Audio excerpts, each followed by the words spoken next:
I'm going to call on Sherry, and I would ask her to remain here to respond to the first question from the audience as well. And Sherry, here's the question, please. Thanks very much. So we're supposed to address the audience, and I'm looking out and I can see seniors and I see young people, I see Aboriginal people, some of our First Peoples, and so we'll talk to you. We're going to need affordable housing. We have to have affordable housing.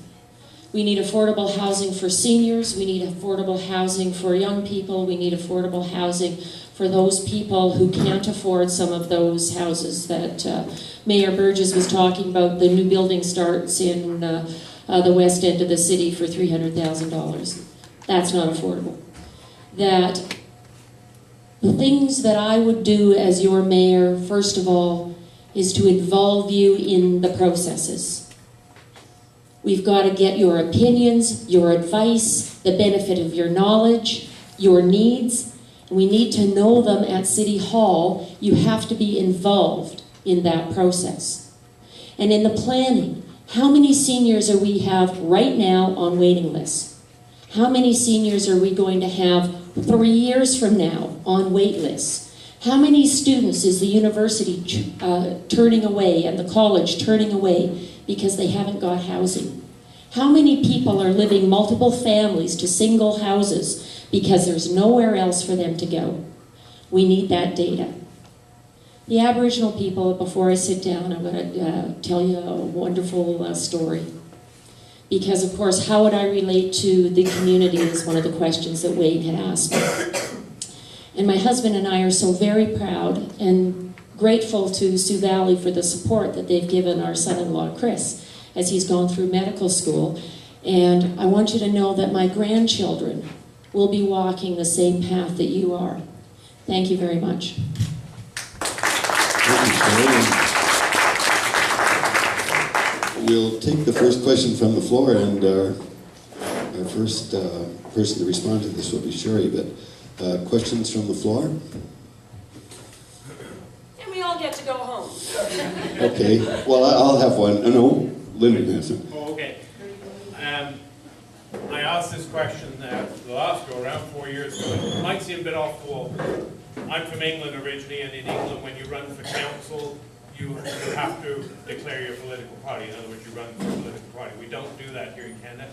I think, though, it's sometimes useful to know what candidates' political affiliations might be. And I wondered if each of our candidates might be prepared to say which political party they would support if they were running on behalf of a political party. Well, you're absolutely right. Oh, time. How much time do we have for questions? 2. You're absolutely right. Partisan politics has no role in the municipal election. That everyone in this room knows I'm NDP and have been very involved with the NDP. However, I don't think that, again, the needs of our community are kitchen table needs, and they affect all of us. The solutions that we get to respond to those needs will involve all of us. That I'm, again, getting to work on this election campaign, and around the campaign team assembled, we've got Conservatives, we've got Liberals, we've got Green, we got a few folks that are undecided, we've got NDP, and again, seeing those people working together for the betterment of Brandon reinforces the fact that, again, we don't need to rely on the limitations of one party, but in fact we want to be inclusive and involve all political stripes.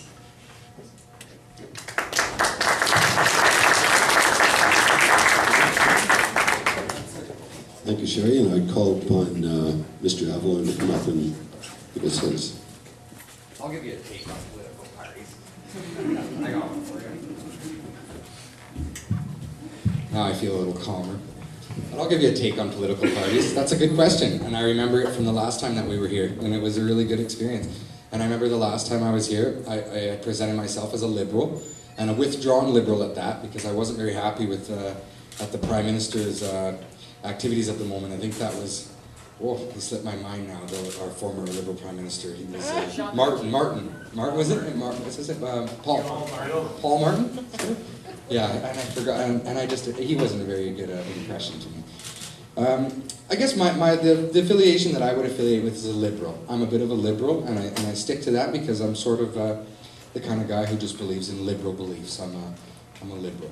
However, within the community of Brandon, I noticed that there's a strong NDP party here. There's a lot of NDPers, and that's I would think Mrs. Hurst would classify as an NDP in my personal opinion.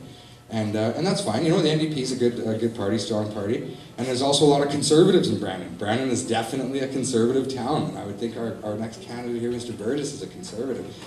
And he doesn't even have to answer anymore, you know. And it's really an interesting topic, actually. You know, as far as Lyndon explained, it's an interesting topic.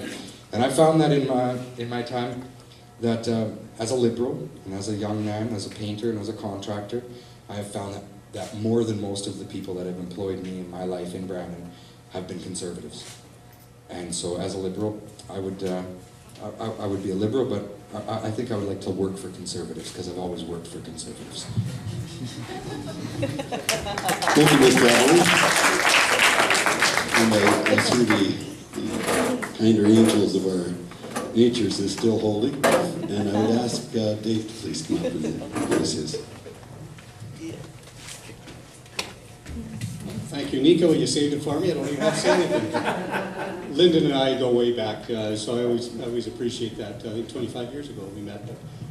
You've got a good question when you put it forward like that, and of course, as you know, and as I answered 4 years ago, I am conservative minded, and that's very much the way I've always been, or I would say always been. But I have to say, along with that, all 3 times that I've run for mayor, I've had people from all 3 parties volunteer to help me, because they know that I don't have partisan politics in what I do.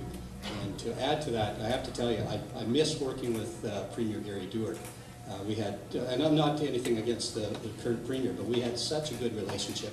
And we kind of joked about it. He said, when we first got out for breakfast, he said, well, you know what I am, and I know what you are. And I said, yeah, we're not that far apart, because we just both were progressive in what we did, and actually we were able to work very closely together. So, long story short, I think it's very, very important that we don't have political leanings involved in politics. I can say that you would witness it on any council, and you would witness it on the council we had over the past 4 years, but I think we're still very respectful as well.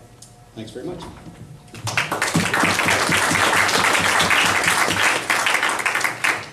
Thank you, Dave, and now I'll call Henry, please. And start thinking of your next question.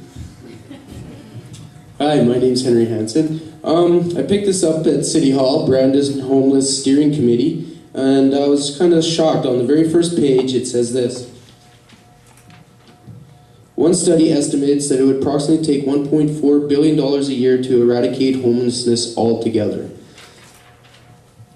I think when I vote, I'm going to vote for whoever plans to eradicate homelessness for $1.4 billion a year. However, my daughter has autism and stuff, and the community has come together, and there's a lot of social programs for her. I would say that my tendency is to lean towards the left, and I think last time I voted I went green. Thanks.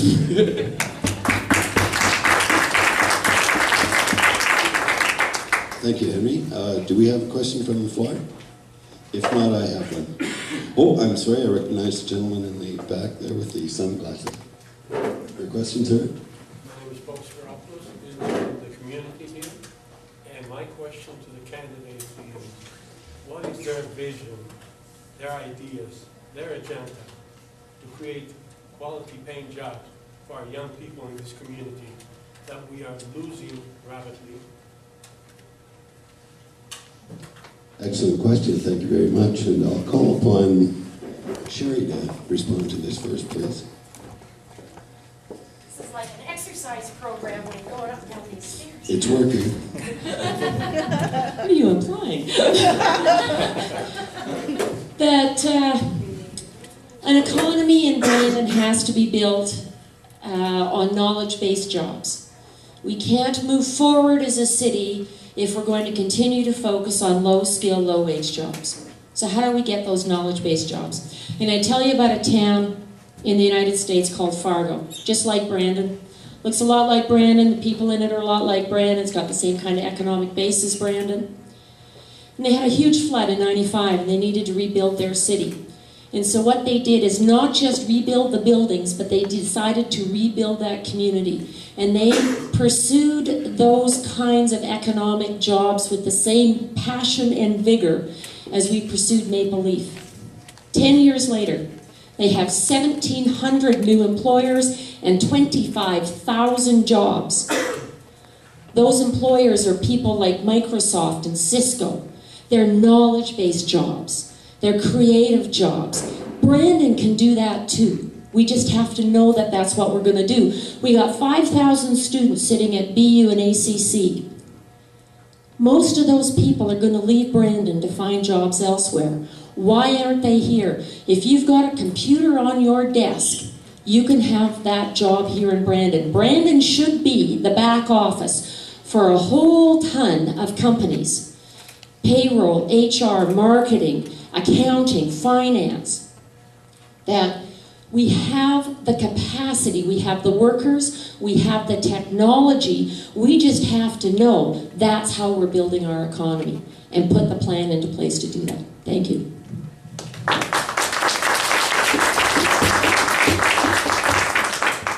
Thank you, Sherry, and I apologize to our candidates. My randomness suddenly got lost there because I was looking at the wrong list. But I will at this point call Dave to give his views on this. Holy jobs for young people in Brandon. Thanks very much. Well, first off, I have to point that the jobs for the youth, as you've seen, the population has grown. So to say there hasn't been jobs created for youth or supplied, I would have to say that's not the case. In fact, we have to continually look for outside population growth to come to Brandon, even outside the country. In fact, I was just out 2 nights ago with developers that are moving to Brandon, building a hotel, but also a bunch of housing units.